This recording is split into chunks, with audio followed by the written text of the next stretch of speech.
तो बच्चों lyophobic colloids की प्रिपरेशन के बाद अब हम पढ़ेंगे प्यूरिफिकेशन ऑफ कॉलॉइड। अब रीजन क्या है प्यूरिफिकेशन ऑफ कॉलॉइडल सॉल्ट्स, क्यों हम प्यूरिफाई करना चाहते हैं? क्योंकि जब हम कॉलॉइडल सॉल्ट्स बना रहे होते हैं तो कोई ना कोई इंप्योरिटी अगर उसमें बचा हुआ है, खास करके इंप्योरिटी ऑफ इलेक्ट्रोलाइट, तो वो कॉलॉइडल सॉल्ट जो है वो अनस्टेबल तो था ही, जल्दी ही अपना खराब हो जाएगा। क्या होगा उसमें? कॉलॉइडल पार्टिकल्स एग्रीगेट हो जाएंगे, इसको बोलते हैं कोएगुलेशन और फ्लोकुलेशन। तो इंप्योरिटीज में destabilise this salt, impurities destabilise कर सकती हैं। अब इसके मेथड्स हैं, फर्स्ट डायलिसिस। डायलिसिस क्या है बच्चों? Removing A dissolved impurities by means of diffusion through suitable membrane. बच्चों सेमी परमेबल मेम्ब्रेन आप जानते हो, सेमी परमेबल मेम्ब्रेन जो है वो इस तरह से कुछ सेलेक्टिव मेम्ब्रेन्स हैं जो कॉलॉइडल पार्टिकल्स को तो पास नहीं होने देंगे क्योंकि उसका पोर साइज छोटा है, और बाकी जो आयनिक इंप्योरिटीज हैं वो they can diffuse out from the membrane. तो इस तरीके की जो अपनी मेम्ब्रेन होती है, एनिमल मेम्ब्रेन या पर्चमेंट पेपर या सेलोफोन शीट, उनका बैग जो है बनाया जाता है, उसके अंदर कॉलॉइडल सॉल्ट को फिल कर दिया जाता है। कॉलॉइडल सॉल्ट जो है उसको हम फ्रेश डिस्पर्शन मीडियम में, मतलब वो डिस्पर्शन मीडियम में डिप करके रख देते हैं। अब जब डिस्पर्शन मीडियम में डिप करके रख देंगे तो क्या होगा?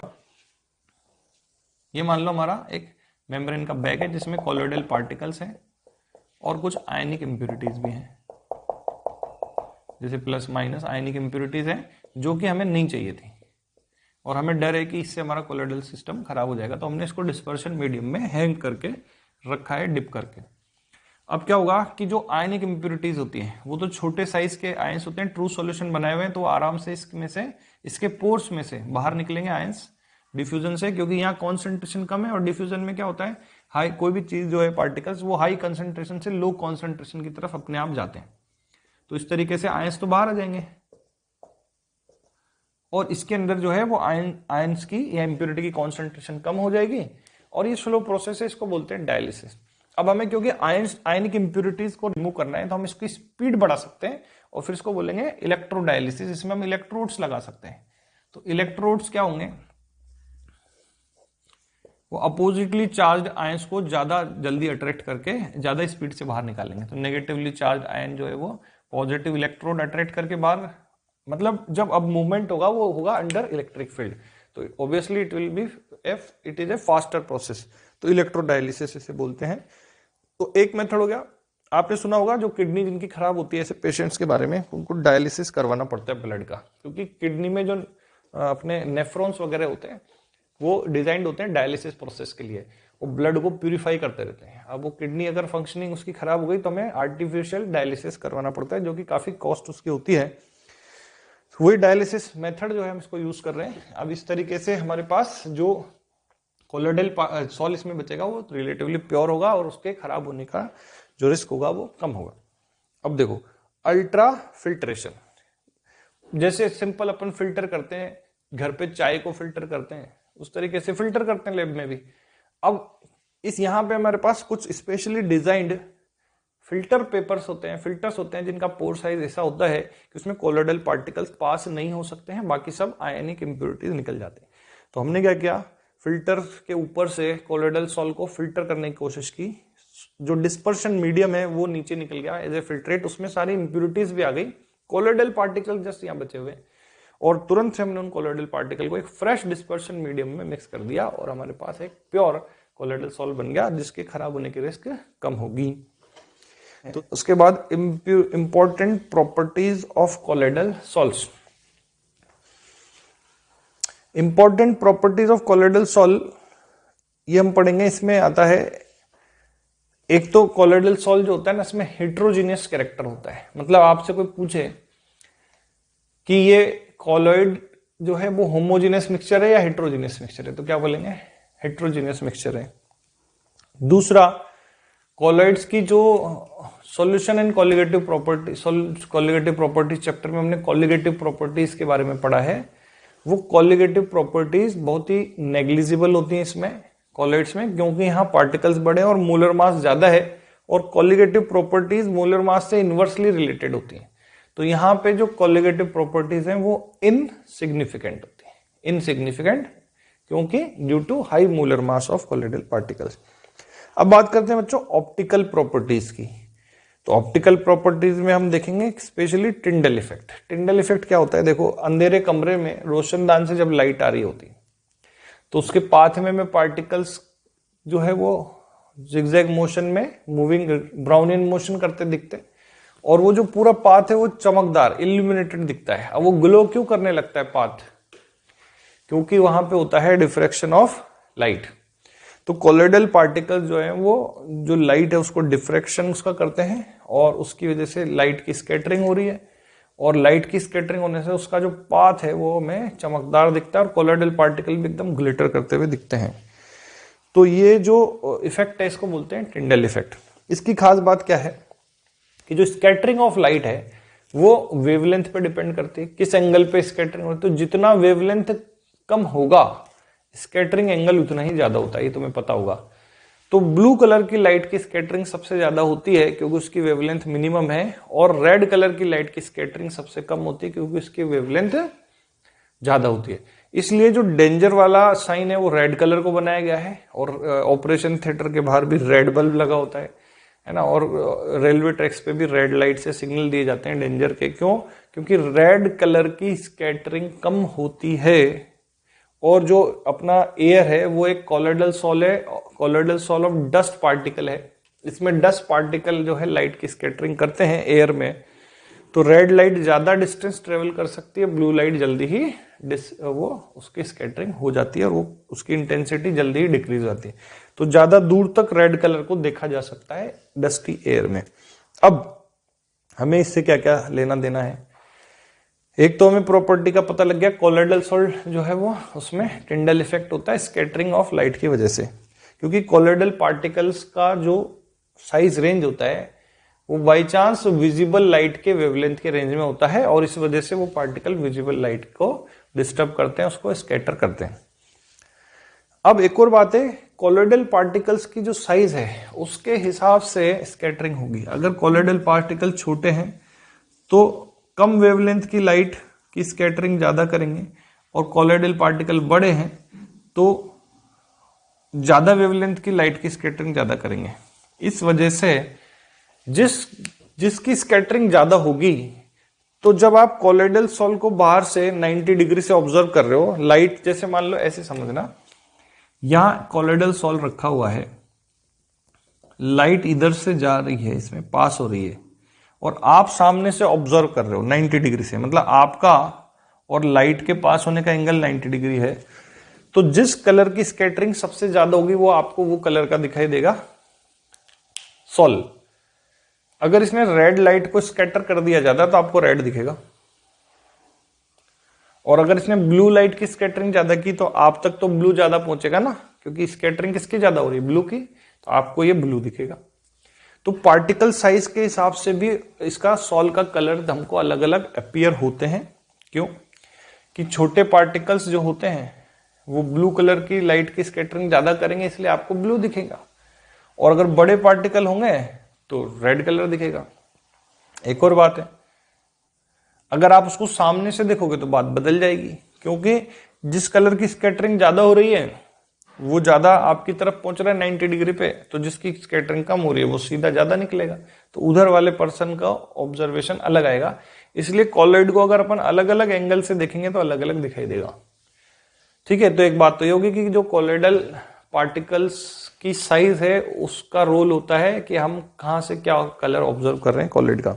दूसरी बात, हमें स्काई ब्लू दिखाई देता है, या जो मेराइन वाटर है वो ब्लू दिखाई देता है। वो भी इसलिए दिखाई देता है क्योंकि स्काई जो है उसमें 10 पार्टिकल स्कैटरिंग कर रहे हैं लाइट की, और ज्यादा ब्लू कलर की स्कैटरिंग हो रही है, और इस वजह से हम तक ब्लू कलर ज्यादा पहुंच रहा है हमारी आइस तक, तो हमें ब्लू दिखाई दे रहा है।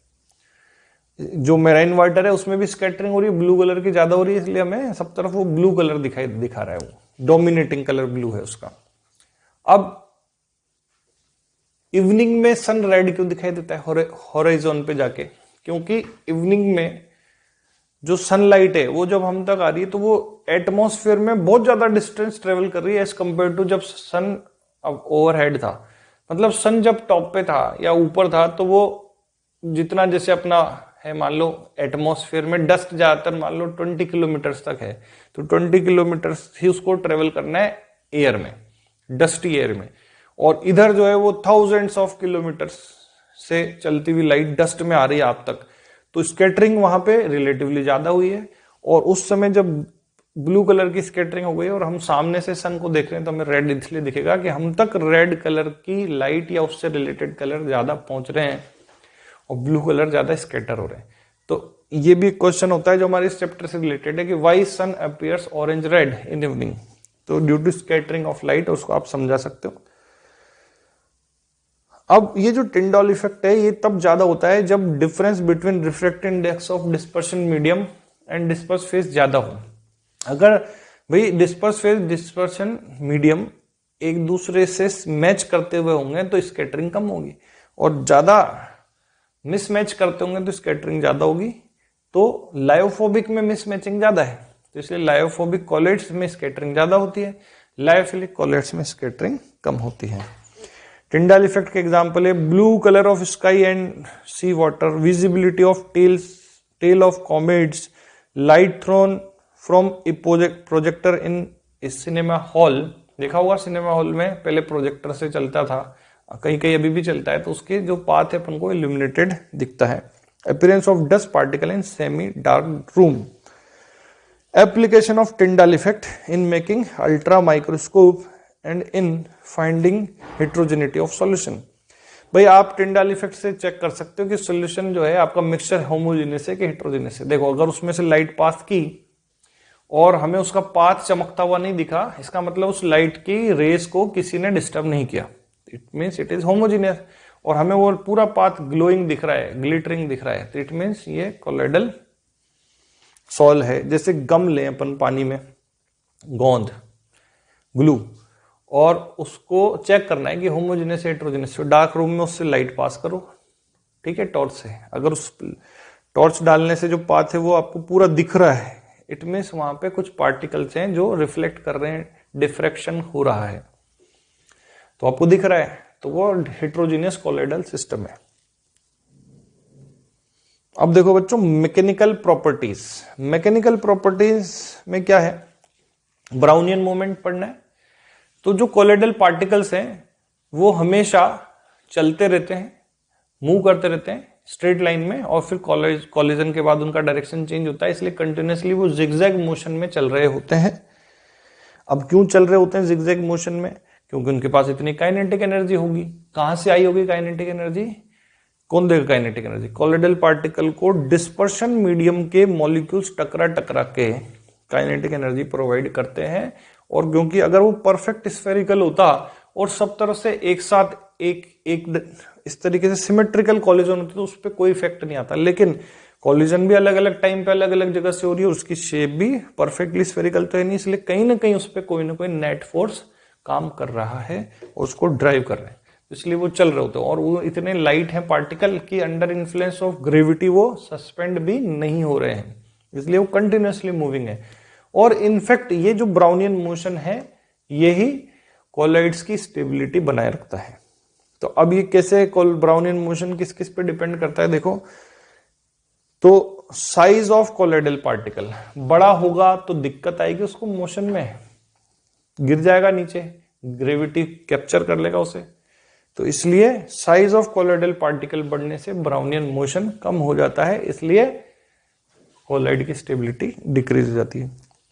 Viscosity of dispersion medium, dispersion medium काफी गाढ़ा हो तो चल नहीं पाएंगे कोलोइडल पार्टिकल, तो भी दिक्कत है।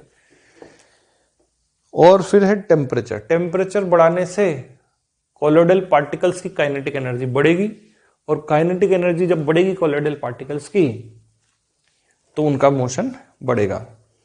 तो ध्यान रखेंगे बच्चों, स्टेबिलिटी ऑफ कोलोइडल सॉल जो होता है ये प्रोपोर्शनल टू ब्राउनियन मूवमेंट होता है, जितना ज्यादा ब्राउनियन मूवमेंट उतना स्टेबल कोलोइडल सॉल बनेगा। तो ये तो हो गई काइनेटिक प्रॉपर्टी, मैकेनिकल प्रॉपर्टी। अब बात करते हैं last electrical properties of colloidal sol. Electrically उसमें क्या है, तो हमने देखा कि जो लायोफोबिक सॉल्स होते हैं मोस्टली वो उनके पार्टिकल चार्ज रखने पड़ते हैं स्टेबलाइज करने के लिए। तो उसके हिसाब से हमें जो उसका मैनिफेस्टेशन है वो हमें दिखेगा इलेक्ट्रोफोरेसिस प्रॉपर्टी में। इलेक्ट्रोफोरेसिस क्या है कि movement of colloidal particles under applied electric field. अगर हम इलेक्ट्रिक फील्ड अप्लाई कर देंगे तो colloidal particles either positively charge हैं या नेगेटिवली चार्ज हैं, तो उसके अकॉर्डिंग वो किसी इलेक्ट्रोड की तरफ मूव करने लग जाएंगे। अगर पॉजिटिवली चार्ज होंगे तो कैटायनिक होंगे तो कैथोड की तरफ मूव करेंगे, अगर एनायनिक होंगे तो एनोड की तरफ मूव करेंगे। और इस वजह से जो प्रॉपर्टी बन रही है movement of colloidal particle in under electric field is called electrophoresis. और वो पार्टिकल्स इलेक्ट्रोड पे जाके कोएगुलेट हो जाएंगे, मतलब एग्रीगेट बनाएंगे, चिपक जाएंगे, इसको बोलते हैं कोएगुलेशन होना। चार्ज ऑन कोलॉइडल पार्टिकल में be due to some other reasons also. भाई क्या क्या रीजन हो सकते हैं, अपन उसकी लिस्ट बना लें। तो एक तो रीजन हो सकता है कोलॉइडल पार्टिकल के चार्ज का,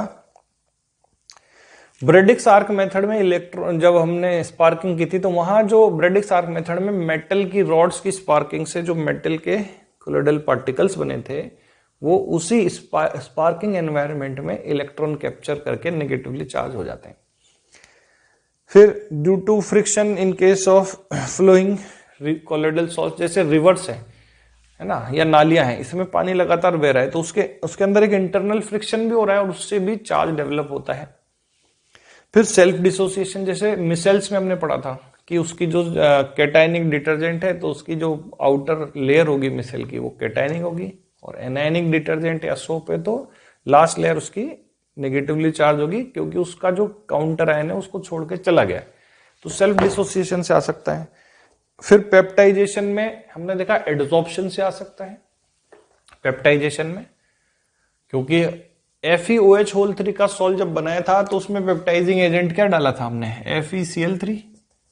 FeOH3 प्रेसिपिटेट था फ्रेश और FeCl3 डाल के FeOH3 Fe+3, तो एडसॉर्प्शन से भी चार्ज डेवलप हो सकता है। तो ये इस तरह से चार्जेस आ जाते हैं और ये चार्ज क्या करते हैं, इसको स्टेबलाइज करते हैं।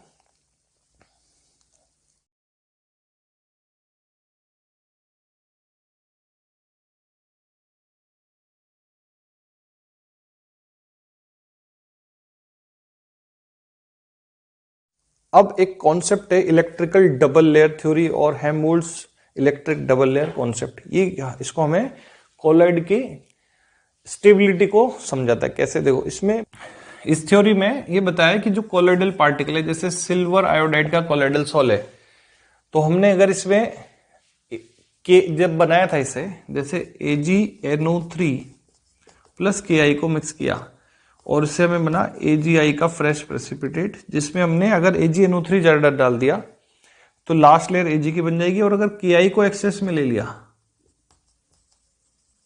तो लास्ट लेयर जो होगी वो आयोडाइड की बन जाएगी। तो इस तरीके से इसकी लास्ट लेयर जो है वो आयोडाइड आयंस से के एडसॉर्प्शन से बनी हुई है, आयोडाइड आयंस के एडसॉर्प्शन से बनी हुई है।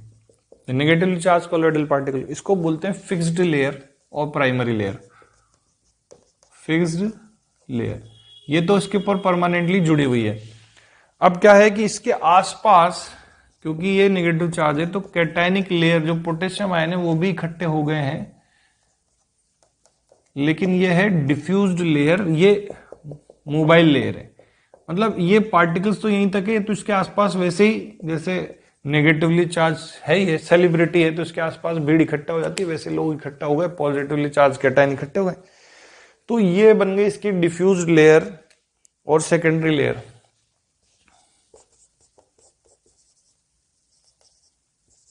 मोबाइल लेयर है, मूवेबल है। अब इसके बीच में जो पोटेंशियल डिफरेंस डेवलप हुआ है, इस लेयर और इस लेयर के बीच में जो पोटेंशियल डिफरेंस डेवलप हुआ है, इसको इलेक्ट्रोकाइनेटिक पोटेंशियल और जीटा पोटेंशियल भी बोलते हैं। अब ये कहानी समझो कि जीटा पोटेंशियल अगर जीरो कर दिया जाए, मतलब जितना चार्ज इसका उतना इसका भी हो गया, तो फिर ये कुल मिला के पार्टिकल न्यूट्रल पार्टिकल हो गया और इसकी स्टेबिलिटी फिर खत्म हो जाएगी कोलॉइडल सॉल्ट की, क्योंकि लाइफोबिक है ना, तो जुड़ना चाहते हैं एक दूसरे से, लेकिन इनके ऊपर नेट चार्ज आना चाहिए, पोटेंशियल डिफरेंस होना चाहिए यहाँ पे, ताकि दूसरे के साथ इसका रिपल्शन हो सके। तो अगर जीटा पोटेंशियल जीरो कर दिया जाए तो इसकी स्टेबिलिटी कम होगी, और जितना जीटा पोटेंशियल ज्यादा होगा इसकी स्टेबिलिटी उतनी ही ज्यादा होगी। This potential difference between the fixed layer and diffuse layer of opposite charges is also called electrokinetic potential और zeta potential. Stability of colloidal solution is proportional to its zeta potential. तो ये बात हो गई। तो ये हमने पढ़ा प्रॉपर्टीज ऑफ कोलोइडल सॉल्व, हमने पढ़ा kinetic properties, mechanical properties, Brownian motion, optical properties में टिंडल इफेक्ट, इलेक्ट्रिकल प्रॉपर्टीज में इलेक्ट्रोफोरेसिस, और उसके बाद हमने पढ़ा जीटा पोटेंशियल के बारे में। बच्चों नेक्स्ट टॉपिक हम पढ़ रहे हैं वो है कोएगुलेशन और फ्लोकुलेशन ऑफ कोलाइड। बच्चों कोएगुलेशन और फ्लोकुलेशन जो फिनोमिना है उसको समझते हैं। देखो लायोफिलिक कोलाइड्स जो होते हैं वो तो काफी स्टेबल होते हैं, लेकिन लायोफोबिक अनस्टेबल होते हैं। उनको स्टेबलाइज किया जाता है by help of some stabiliser, जो कि जनरली होते हैं इलेक्ट्रोलाइट्स, जो कि सर्टेन आयंस इनके सरफेस पे एड्सॉर्ब होकर इनको चार्ज किए हुए हैं और इनको एक दूसरे से जुड़ने नहीं दे रहे। तो अगर किसी वजह से ये चार्ज फिनिश हो जाए और ये न्यूट्रलाइज हो जाए और आपस में ये कंबाइन हो जाए, तो इनका जो एग्रीगेशन होगा वो अगर उसकी डेंसिटी ज्यादा होगी तो नीचे डिपॉजिट हो जाएगा एज ए प्रेसिपिटेट, और डेंसिटी कम होगी तो ऊपर आ जाएगा, उसको बोलते हैं फ्लोकुलेट। तो इस तरीके से कोलोइडल पार्टिकल्स का एग्रीगेट हो जाना और कोलोइडल सिस्टम का बिगड़ जाना, इसको बोलते हैं फ्लोकुलेशन और कोएगुलेशन। बच्चों ये कोएगुलेशन जो है वो जनरली इलेक्ट्रोलाइट के हेल्प से किया जाता है, पर उसके जो मेथड्स हैं उसको समझते अपन क्या क्या मेथड्स हैं। बच्चों इलेक्ट्रोफोरेसिस देखा हमने प्रॉपर्टीज में, इलेक्ट्रिकल प्रॉपर्टीज में, कि अगर इलेक्ट्रिक फील्ड में कोलोइडल सॉल्व को रखें तो उसके पार्टिकल किसी एक इलेक्ट्रोड, जैसे एनायनिक है तो एनोड पे जाके डिपॉजिट हो जाते हैं, और वो डिपॉजिट होना ही कोएगुलेट होना है। ठीक है, तुमने टर्म सुना है ना ब्लड कोएगुलेशन। देखो जब तक ब्लड कोएगुलेशन नहीं होगा, कहीं अपने स्किन पे कट लगा हुआ है तो वहां से ब्लड लीक करता रहेगा, और ब्लड के कोएगुलेट होने के बाद वहां पे कैप बन जाता है और उससे ब्लड का लीकेज रुक जाता है, जो कि हमारे लिए अच्छा है। तो ज्यादा इलेक्ट्रोफोरेसिस किया जाए तो पार्टिकल्स कोएगुलेट हो सकते हैं। दूसरा होता है म्यूचुअल प्रेसिपिटेशन। देखो अगर कोई पॉजिटिवली चार्ज पार्टिकल का सॉल और नेगेटिवली चार्ज पार्टिकल्स का सॉल अगर मिला दिया जाए, जैसे हाइड्रोक्साइड होते हैं जनरली पॉजिटिव सॉल बनाते हैं और सल्फाइड जनरली नेगेटिव सॉल बनाते हैं, तो अगर इनको मिक्स कर दिया जाए तो क्या होगा कि ये दोनों आपस में कंबाइन हो जाएंगे अट्रैक्शन की वजह से और न्यूट्रलाइज कर देंगे एक दूसरे को, और उसकी वजह से म्यूचुअल प्रेसिपिटेशन हो जाएगा। तो एक ये तरीका है। एक होता है एक्सेसिव डायलिसिस। देखो डायलिसिस से हम करते हैं आयनिक इंप्यूरिटीज को रिमूव, ताकि उसको हम स्टेबल बना सकें लायोफोबिक कोलाइड, क्योंकि आयंस जो हैं वो डेंजरस होते हैं इसकी स्टेबिलिटी के लिए। बट अगर ज्यादा इलेक्ट्रोडायलिसिस कर दिया जाए तो जो ये आयंस सरफेस पे एड्सॉर्ब हैं, ये भी इनका भी डिसॉर्प्शन स्टार्ट हो जाता है, और ये भी उस सेमी परमेबल मेम्ब्रेन के बैग से बाहर चले जाएंगे, और फिर उसके बाद इनको न्यूट्रल छोड़ जाएंगे और ये फिर आपस में म्यूचुअली एग्रीगेट हो जाएंगे। तो ज्यादा डायलिसिस भी नहीं करना होता है। बॉइलिंग, अब देखो बॉइलिंग अगर ज्यादा कर दी जाए एक्सेसिव, तो ये काइनेटिक एनर्जी बढ़ेगी, और जो एड्सॉर्ब्ड आयंस है वो अगर उसने सरफेस को छोड़ दिया तो आपका कोलोइडल सिस्टम बिगड़ जाएगा। ज्यादा कूलिंग करने से क्या प्रॉब्लम होती है? ब्राउनियन मोशन डिक्रीज होता है काइनेटिक एनर्जी कम होने से, और ब्राउनियन मोशन जो है वो रिस्पॉन्सिबल होता है स्टेबिलिटी ऑफ कोलोइडल सॉल्व के लिए। और अगर ब्राउनियन मोशन बंद हो जाए या कम हो जाए तो उससे भी, कूलिंग से भी कोलोइड सिस्टम खराब होकर कोएगुलेशन हो जाता है। फिर लास्ट में अपन पढ़ रहे हैं वापस से बाय एडिंग इलेक्ट्रोलाइट, जो हमने स्टार्टिंग में देखा था। इलेक्ट्रोलाइट मिलाने से ये न्यूट्रलाइज होकर कोएगुलेट हो जाएगा। तो जब इलेक्ट्रोलाइट मिलाया जाएगा तो एक टर्म आता है कोएगुलेशन वैल्यू और फ्लोकुलेशन वैल्यू। बहुत सिंपल है, बहुत इजीली आप इसे याद रख सकते हो। भाई आपको 1 लीटर सॉल्व दिया जाए और बोला जाए कि इसको आप कोएगुलेट करवाने के लिए कितना इलेक्ट्रोलाइट लगाओगे मिनिमम, तो minimum amount of electrolyte in millimole required to coagulate a 1 litre sol is called its coagulation value. तो बच्चों minimum amount of electrolyte required to cause coagulation of 1 litre colloidal sol is called coagulation value, और ये millimole में है, इसको याद रखना। इसलिए अलग से मैंने हाईलाइट करके लिखा है मिलीमोल्स में, ये हमको रिपोर्ट करना होता है। अब बच्चों कोएगुलेटिंग पावर जो होती है उसका रिलेशन कोएगुलेशन वैल्यू से देखेंगे, तो कोएगुलेटिंग पावर कोएगुलेशन वैल्यू से इनवर्सली रिलेटेड होती है। अब इसको समझना है, याद करना है। देखो कोएगुलेशन वैल्यू क्या था, ये minimum amount of electrolyte in millimole required for coagulation of 1 litre salt था। तो ज्यादा अगर कोई इलेक्ट्रोलाइट रिक्वायर्ड है, इट मींस उसकी कोएगुलेट करवाने की जो पावर है वो कम है, क्योंकि उसको ज्यादा यूज करना पड़ता है। इसलिए coagulation power is inversely related with coagulation value, याद रखना है। तो कोएगुलेशन पावर का रेशो कोएगुलेशन वैल्यू के रेशो से इनवर्स आता है। अब फैक्टर अफेक्टिंग कोएगुलेशन है, तो नेचर ऑफ सॉल है, तो ये तो हम जानते हैं कि लायोफोबिक सॉल है या लायोफिलिक सॉल है। तो किसको कोएगुलेट करवाना ज्यादा आसान है हमारे पास, जो अनस्टेबल है। कौन अनस्टेबल है? लायोफोबिक, क्योंकि ये मैनेज करके बनाए हुए कोलोइडल सॉल्ट्स हैं और ये नेचुरल कोलोइडल सॉल है। इजी टू कोएगुलेट और डिफिकल्ट टू कोएगुलेट, ठीक है। तो कोएगुलेशन के फैक्टर में हमको ये भी देखना पड़ेगा कि हमारा जो सॉल है वो लायोफिलिक है कि लायोफोबिक है। तो लायोफिलिक है तो डिफिकल्ट टू कोएगुलेट, और ये होगा इजी टू कोएगुलेट।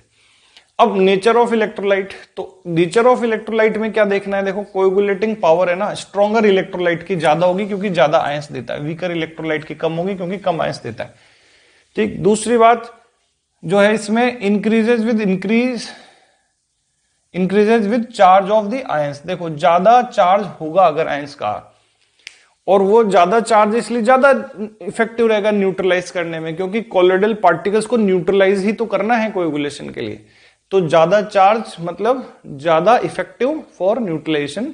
तो देखो इसमें क्या होता है, हार्डी एंड शुल्ज लॉ जो है उसको हम पढ़ लेते हैं। इसमें लिखा हुआ है कि oppositely charged ions are effective for coagulation. मतलब कोएगुलेशन के लिए आप जब इलेक्ट्रोलाइट डाल रहे हो तो आपकी नजर होनी चाहिए कि आपका जो सॉल है वो पॉजिटिव है या नेगेटिव है। हम पढ़ रहे हैं नेगेटिव नेचर ऑफ सॉल, इसमें ये भी मेंशन कर लेते हैं कि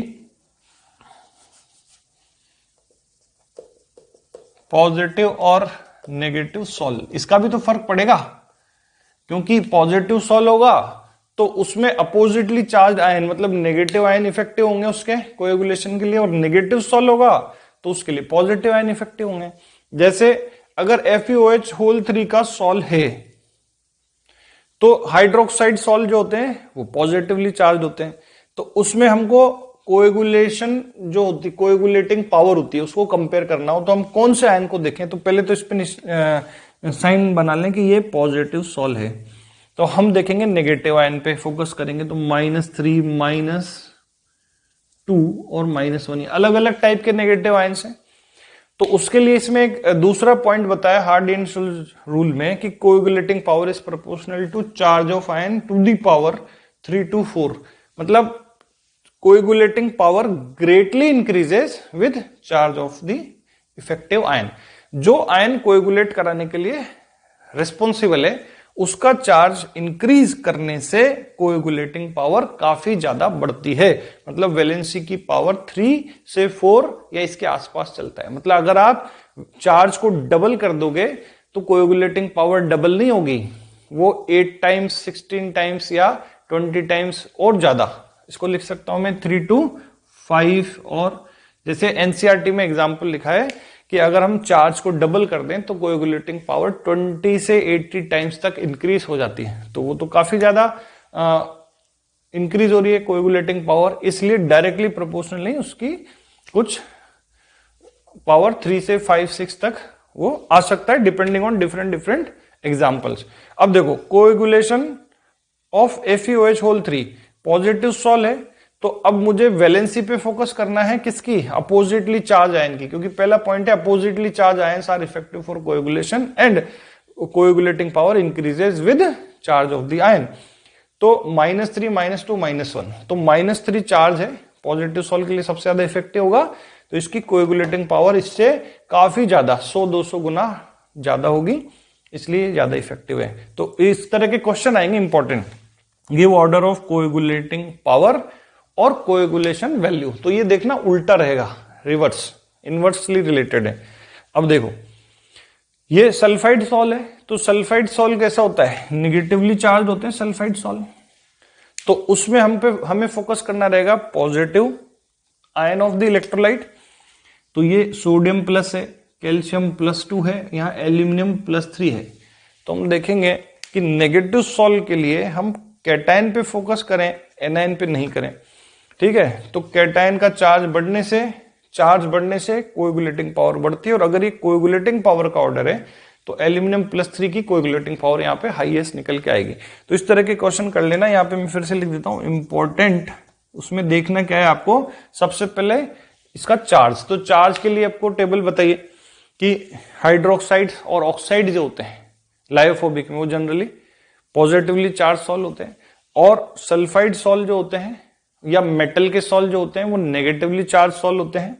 नेचुरल सॉल्ट्स जो होते हैं, जैसे रिवर में फ्लोइंग जो वाटर है उसमें जो सैंड पार्टिकल्स हैं, जो सीवेज वाटर है या स्मोक है या क्लाउड्स हैं, ये नेचुरल सॉल्ट हैं। क्लाउड और ब्लड है, ये नेगेटिवली चार्ज सॉल्ट होते हैं। तो इसमें पॉजिटिवली चार्ज आयन ज्यादा इफेक्टिव होते हैं। इसलिए जब ब्लड का लीकेज हो किसी कट से स्किन पे, तो उस पर फिट करी एलम लगा दिया जाए तो वो क्लोटिंग में हेल्प करता है, क्योंकि उसमें कैटायंस हाईली चार्ज होते हैं। जैसे नॉर्मल जो एलम है अपना पोटाश एलम, उसमें एल्यूमिनियम +3 है और उसकी कोएगुलेटिंग पावर काफी ज्यादा है, तो उससे जल्दी से कोएगुलेशन होगा और ब्लड का लीकेज बंद हो जाएगा। तो ये हो गया हमारा फैक्टर अफेक्टिंग कोएगुलेशन में हार्डी एंड शुल्ज रूल, जिसमें हमें दो बातें देखी। अपोजिटली चार्ज आयन ही इफेक्टिव होते हैं कोएगुलेशन के लिए, और उनकी वैलेंसी को फोकस करें। उनकी वैलेंसी बढ़ने से कोएगुलेटिंग पावर काफी ज्यादा बढ़ेगी। स्टूडेंट्स, अभी हमने सीखा कि किस तरीके से कॉलॉइड का कोएगुलेशन होता है या करवाया जा सकता है बाय एडिंग इलेक्ट्रोलाइट। अब हम बात कर रहे हैं उसके प्रोटेक्शन की, और हम सीख रहे हैं व्हाट आर प्रोटेक्टिव कॉलॉइड्स। बहुत ही सिंपल है। लायोफोबिक कॉलॉइड्स जो होते हैं वो अनस्टेबल होते हैं, और उनकी स्टेबिलिटी को इंक्रीज करने के लिए हम लायोफिलिक कॉलॉइड्स की उस पर कोटिंग कर देते हैं, और लायोफिलिक कॉलॉइड्स उसको कोएगुलेशन से प्रोटेक्ट करते हैं। देखो, लायोफोबिक कॉलॉइड्स जैसे स्टार्च, प्रोटीन, जिलेटिन, गम, ये जो नेचुरल सॉल्ट्स होते हैं ये लायोफिलिक होते हैं और ये स्टेबल होते हैं क्योंकि इनका बहुत अच्छा सॉल्वेशन होता है। अब लायोफोबिक कॉलॉइड अनस्टेबल है, या तो उसको चार्ज बना के रखो सरफेस, या दूसरा टेक्निक क्या है कि उसके ऊपर अगर पॉसिबल हो तो लायोफिलिक कॉलॉइड की कोटिंग कर दी जाए। तो डिस्पर्शन मीडियम को रियलाइज होगा कि ये लायोफिलिक कॉलॉइड है और वो इसे स्टेबलाइज करके रखेगा, उसके अंदर लायोफोबिक कॉलॉइड का पार्टिकल सेफ रहेगा। तो जो लायोफिलिक कॉलॉइड्स लायोफोबिक कॉलॉइड्स को प्रोटेक्ट करते हैं उन्हें बोलते हैं प्रोटेक्टिव कॉलॉइड। अब कितना मिक्स करना चाहिए प्रोटेक्टिव कॉलॉइड, उसको जज करने के लिए जिग्मोंडी ने एक टर्म बनाया, गोल्ड नंबर। क्या होता है बच्चों, गोल्ड का जो कॉलॉइडल सॉल्ट होता है, अगर उसके पार्टिकल्स छोटे साइज के हों तो वो हमें रेड कलर का दिखाई देता है। अगर उसके पार्टिकल्स का साइज बढ़ जाए कोएगुलेशन से और प्रेसिपिटेट होने वाला हो, तो पार्टिकल साइज बढ़ने से उसका कलर जो है वो ब्लू कलर में टर्न हो जाता है। तो इससे एक इंडिकेशन हो जाता है कि हाँ भाई ये प्रेसिपिटेशन स्टार्ट हो चुका है। रेड से कैसा हो जाएगा, उसका कलर ब्लू हो जाएगा, रेड टू ब्लू। देन फिर उसके बाद प्रेसिपिटेट बन जाएगा। अब क्या होता है बच्चों, 10 ml standard red gold salt लिया जाता है। इसको प्रेसिपिटेट करवाने के लिए मिनिमम 1 ml 10% NaCl सॉल्यूशन मिलाना पड़ता है, जो कि इसको ब्लू में कन्वर्ट करता है। इट मींस इसका प्रेसिपिटेशन स्टार्ट हो जाता है। तो एक कहानी है, समझो कि 10 ml रेड कलर का गोल्ड सॉल्ट है, इसके भी पार्टिकल्स छोटे हैं, कॉलॉइडल पार्टिकल। इसमें इलेक्ट्रोलाइट मिला दो NaCl 10 ml, तो ये प्रेसिपिटेट इसका स्टार्ट हो जाएगा, जस्ट स्टार्ट हो जाएगा प्रेसिपिटेशन, क्योंकि कलर चेंज होते हैं हमें इंडिकेशन मिल जाता है। उससे ज्यादा मत मिला, उसके बाद अपने आप प्रेसिपिटेट बन जाएगा। अब इस बात को प्रोटेक्ट करना है मुझे, इस रेड गोल्ड सॉल्ट को इसके अगेंस्ट, तो मैं उसमें पहले प्रोटेक्टिव कॉलॉइड मिलाऊंगा। तो प्रोटेक्टिव कॉलॉइड का मिनिमम कितना मिलीग्राम में अमाउंट प्रोटेक्टिव कॉलॉइड का, वो इसके प्रोटेक्शन के लिए रिक्वायर्ड होगा। तो इसके लिए एक्सपेरिमेंट कर करके देखना होगा ना। पहले मैं थोड़ा सा अमाउंट मिलाऊंगा, फिर वापस को डाल के देखूंगा, नहीं ये तो खराब हो गया, फिर दूसरा एक्सपेरिमेंट में थोड़ा इंक्रीज करूंगा। ऐसे मुझे फाइंड करना पड़ेगा मिनिमम कितना अमाउंट इसका सफिशियंट रहेगा इसको प्रोटेक्ट करने के लिए। ज्यादा तो आप मिलाओगे तो प्रोटेक्ट हो ही जाएगा, बट मिनिमम अमाउंट। तो बच्चों गोल्ड नंबर का डेफिनेशन है तो मैं डिक्टेट करवा रहा हूं, उसे लिखो। The minimum amount of protective colloid, minimum amount of protective colloid in milligram required to prevent coagulation of 10 ml red gold sol against 1 ml 10% NaCl solution. Minimum amount of protective colloid in milligram required for protection of 10 ml standard red gold sol against 1 ml 10% NaCl solution. Which will, मतलब जो कि इसके colour को red से blue कर देता है। अब देखो बच्चों, प्रोटेक्टिंग पावर जो होती है ना इसकी, प्रोटेक्टिव कोलाइड की होती है, वो गोल्ड नंबर से इनवर्सली रिलेटेड होती है। देखो क्यों? क्योंकि जितना कम आएगा गोल्ड नंबर उतना कम आपका प्रोटेक्टिव कोलाइड रिक्वायर्ड है इसको बचाने के लिए। जितना कम आएगा गोल्ड नंबर उतना कम प्रोटेक्टिव कोलाइड रिक्वायर्ड है इसको सेफ रखने के लिए। इट मीन्स उसकी पावर बड़ी है प्रोटेक्ट करने की, तो ये इनवर्सली रिलेटेड है। और उसको कैलकुलेट कैसे करें कि आपको जितना भी लग रहा है मिलीग्राम में, प्रोटेक्टिव कोलाइड का मास लिख लो, फिर उसका वॉल्यूम जितना भी आपका उसको ml में इससे डिवाइड कर लो, 10 से मल्टीप्लाई कर लो, तो पर 10 ml इसकी वैल्यू निकल के आ जाएगी, दैट इज गोल्ड नंबर। ठीक है बच्चों, तो गोल्ड नंबर अगर हम कंपेयर करें तो हमें, अगर हम स्टार्च, जिलेटिन, गम, इन सब का गोल्ड नंबर कंपेयर करें गोल्ड सॉल्ट के लिए, तो जिलेटिन का सबसे बेस्ट आता है इसमें। तो जिलेटिन सबसे अच्छा प्रोटेक्टिव कोलाइड निकल के आएगा out of starch, protein, gum and gelatin वगैरह में।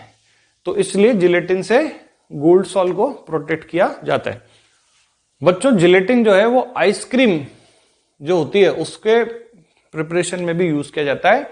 आइसक्रीम में जो आइस होता है वो छोटे छोटे कोलोइडल पार्टिकल्स की फॉर्म में होता है, जिसमें अगर जिलेटिन लिक्विड डाल दिया जाए तो वो आइस के कोलोइडल पार्टिकल्स को कवर कर लेता है, उनको आपस में मर्ज नहीं होने देता, इससे आइसक्रीम सॉफ्ट बनती है। तो gelatin is used in preparation of ice cream for maintaining softness of the ice cream. बच्चों एक छोटा सा टॉपिक और कवर करते हैं हम, इमल्शन। इमल्शन क्या है बच्चों? ये लिक्विड जो कोलोइडल सिस्टम होता है, जब हमने पढ़ा था ना स्टार्टिंग में क्लासिफिकेशन ऑफ कोलोइडल सिस्टम, तो उसमें 8 टाइप के कोलोइड्स बने थे based on physical state of disperse phase and dispersion medium. तो दोनों ही यहाँ लिक्विड हैं और इनका जो कोलोइडल मिक्सचर है उसे बोलते हैं इमल्शन। बच्चों इमल्शन 2 टाइप के होते हैं, oil in water and water in oil. तो actually oil in water emulsion में जो डिस्पर्शन मीडियम होता है वो वाटर होता है या एक्वस फेज होता है, और जो डिस्पर्स फेज होता है, जो उसमें पार्टिकल ब्राउनियन मोशन में होंगे, वो ऑयल फेज के पार्टिकल होंगे। कोई भी ऑयल होगा वो इसके अंदर ड्रॉपलेट्स के फॉर्म में प्रेजेंट होगा। इसमें क्या होगा, क्योंकि पानी है इसका बेस जिसमें ये घोला गया है ऑयल को, तो विस्कोसिटी होगी कम और कंडक्टिविटी होगी ज्यादा। ये इसलिए बताया जा रहा है आपको क्योंकि इनको टेस्ट करना पड़ता है। में तो 3 तरह के टेस्ट होते हैं, विस्कोसिटी टेस्ट आप देख लो, उसका टेक्सचर देख लो, दूसरा कंडक्टिविटी टेस्ट, कंडक्शन करवा के देख लो, और एक होता है डाई टेस्ट, वाटर कलर मिलाओ।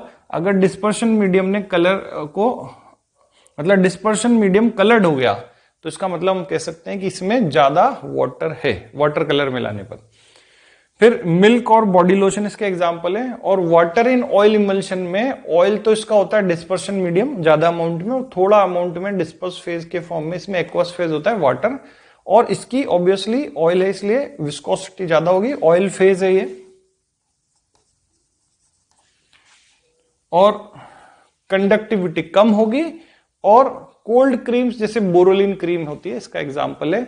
एक टर्म अपने को ध्यान रखना है, इमल्सिफायर क्या होते हैं? ऑयल और वाटर को मिक्स करने वाले एजेंट्स होते हैं। सोप एंड डिटर्जेंट हमने पढ़ा था, है ना, इमल्सिफाइंग एजेंट। दूसरा होता है डीमल्सिफायर, जो उसको वापस से सेपरेट कर दें, वो होते हैं फिनॉल एंड एल्कोहल टाइप के सब्सटेंस। ये क्या करते हैं कि दोनों फेजेस को सेपरेट कर देते हैं, जो उनकी मिक्सिंग थे उसे बिगाड़ देते हैं, और ऑयल फेज अलग हो जाता है, एक्वस फेज अलग हो जाता है फिनॉल और अल्कोहल टाइप के मटेरियल से। तो ये ध्यान रखना है अपने को। और 2 तरह के अपने इमल्शंस होते हैं, oil in water, water in oil. बहुत ही सिंपल है, जो आपको दिखे पतले हैं, जिन जो आसानी से फ्लो कर सकते हो, जिसमें वाटर कलर आसानी से मिक्स हो जाता है, और वाटर डाइल्यूशन टेस्ट भी होता है, पानी मिला के देखो तो मिल्क में वाटर आसानी से मिल जाएगा, इट मीन्स वो है ऑयल इन वाटर इमल्शन। और बोरोलिन में अगर आप वाटर मिलाओगे तो बड़ी दिक्कत होगी, क्योंकि वो है वाटर इन ऑयल इमल्शन। तो बच्चों ये हो गया सरफेस केमिस्ट्री का तीसरा पार्ट कंप्लीट। तो ये इस चैप्टर को अच्छे से तैयार करें, एक बार एनसीईआरटी जरूर पढ़ें इसके लिए, क्योंकि थ्योरेटिकल चैप्टर है, कुछ एक दो बात ऐसा हो सकता है कि मिस हो जाए मेरे बताने में और वो एग्जाम में आ जाए, तो अपना ड्यूटी बनती है कि अपन एनसीईआरटी को अच्छे से पढ़ें। अगर चलो मिस नहीं भी हुआ है तब भी एनसीईआरटी से पढ़ के जो रिवीजन होगा और जो उसके डायग्राम देख के चीजें माइंड में सेट होगी, वो डेफिनेटली आपको फायदा पहुंचाने वाली है। तो एनसीईआरटी को सॉल्व भी करें, एनसीईआरटी को पूरा अच्छे से पढ़ें, और नोट्स तुमने साथ साथ लिखे होंगे, इसको पढ़ें, तो इससे तुम्हारा जो इसका क्वेश्चन होगा वो डेफिनेटली कवर होगा और इसके मार्क्स तुम्हें अच्छे से मिलेंगे।